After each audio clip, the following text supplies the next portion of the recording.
Metabolism بہت high ہوتا ہے، اس لیے ان کو انرجی کی ضرورت زیادہ ہوتی ہے، اس لیے ان کی خوراک جو ہے زیادہ ڈائیورسیفائڈ تھی. اور ان کی ایک اور خاص پہچان یہ ہے کہ ان میں دانت مختلف شکلوں کے ہوتے ہیں. جیسے اگر آپ انسانی دانت دیکھیں تو داڑیں ہوتی ہیں وہ مختلف ہیں، اس کے بعد وہ انسائزرز ہوتے ہیں جو نکیلے دانت ہوتے ہیں مختلف ہوتے ہیں، پھر سامنے کے جو دانت ہیں وہ مختلف شکل کے ہیں. تو یہ تمام میملز میں ہمیں دانتوں کا یہ اسٹرکچر نظر آتا ہے.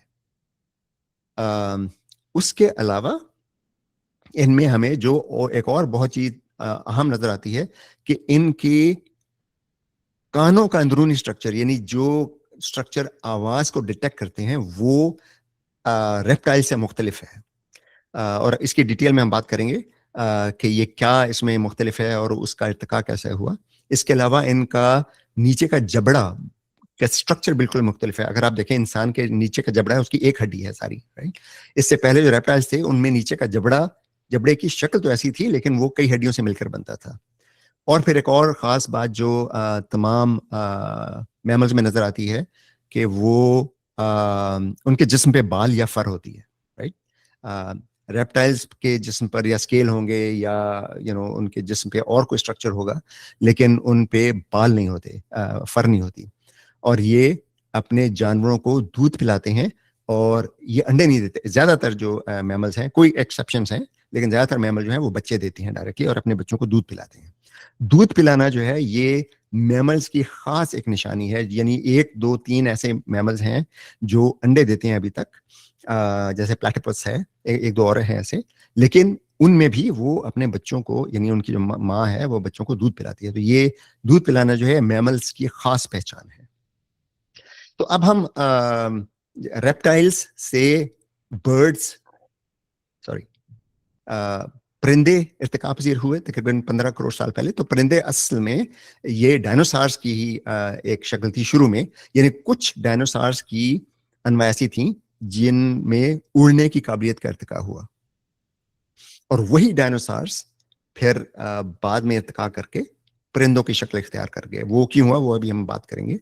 تو پرندوں اور جو اڑنے والے ڈائنوسارز کے باقیات ہیں ان میں کچھ چیزیں جو ہمیں کامن نظر آتی ہیں. ایک تو یہ کہ ان کی ہڈیاں اندر سے ہالو ہوتی ہیں، یعنی کھوکھلی ہوتی ہیں. ان کھوکھلی ہڈیوں کے بہت سے فوائد ہیں. ایک تو فائدہ یہ ہے کہ پرندوں کا وزن کم ہو جاتا ہے، جو اڑنے کے لیے ظاہر ہے ان کو وزن کم سے کم رکھنا ان کے لیے ضروری ہے. دوسری اہم بات، پرندوں اور باقی میملز میں یعنی میملز میں ایک جو بنیادی فرق ہے وہ یہ ہے کہ میملز میں آکسیجن ایکسچینج آلموسٹ ساری کی ساری پھیپھڑوں میں ہوتی ہے، جبکہ پرندوں میں آکسیجن ایکسچینج پھیپھڑوں کے علاوہ ہڈیوں کے اندرونی اسٹرکچر، پورے کے پورے جسم کی ہڈیوں کے اندرونی اسٹرکچر میں آکسیجن ایکسچینج ہوتی ہے. کیونکہ انہیں اڑنے کے لیے بہت زیادہ انرجی چاہیے ہوتی ہے، اس کے لیے بہت زیادہ آکسیجن درکار ہوتی ہے، اور وہ آکسیجن ایکسچینج صرف پھیپھڑوں میں ہو تو پرندوں کا اسٹیمنا اتنا نہیں بن پائے گا اڑنے کا. تو یہ پرندوں کی خصوصیات ہیں. اور یہ ہمیں اس زمانے کے، یعنی آج سے 15 کروڑ سال پہلے کے جو ڈائنوسارز کے باقیات ہیں، ان ڈائنوسارز میں بھی ہمیں ہالو بونز ملتی ہیں، اور بہت سے شواہد ہیں جس سے ہمیں یہ پتہ چلتا ہے کہ پرندوں کا ارتقاء دراصل ڈائنوسار سے ہی ہوا تھا. اس کے بعد پھر ہمیں یہ پتا ہے، اکثر لوگوں کو یہ پتا ہوگا کہ آج سے تقریباً 6.5 کروڑ سال پہلے، یعنی 65 ملین سال پہلے، میکسیکو کا جو آج کل کے میکسیکو کا ساحلی علاقہ ہے جسے چکسلوپ کہتے ہیں، وہاں پہ ایک بہت بڑا شہابی آ کے گرا تھا جس سے پوری دنیا میں تقریباً 70% انواع معدوم ہو گئی تھی. اور خاص طور پر جو بڑے جانور تھے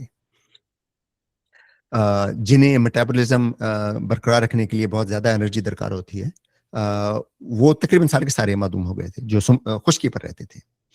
تو بڑے ڈائنوسارز تقریباً سارے کے سارے آج سے 6.5 کروڑ سال پہلے معدوم ہو گئے تھے. اس کے بعد، اس سے پہلے بھی میملز موجود تھے، ابھی ہم نے ذکر کیا تھا میملز کا، لیکن وہ بالکل چھوٹے شریو یا آج کل کے جیسے سمجھ لیجئے کہ چوہوں کی شکل کے تھے، اور وہ نوکٹرنل تھے، یعنی رات کو نکلتے تھے، دن کو چھپے رہتے تھے، کیونکہ ڈائنوسارز ان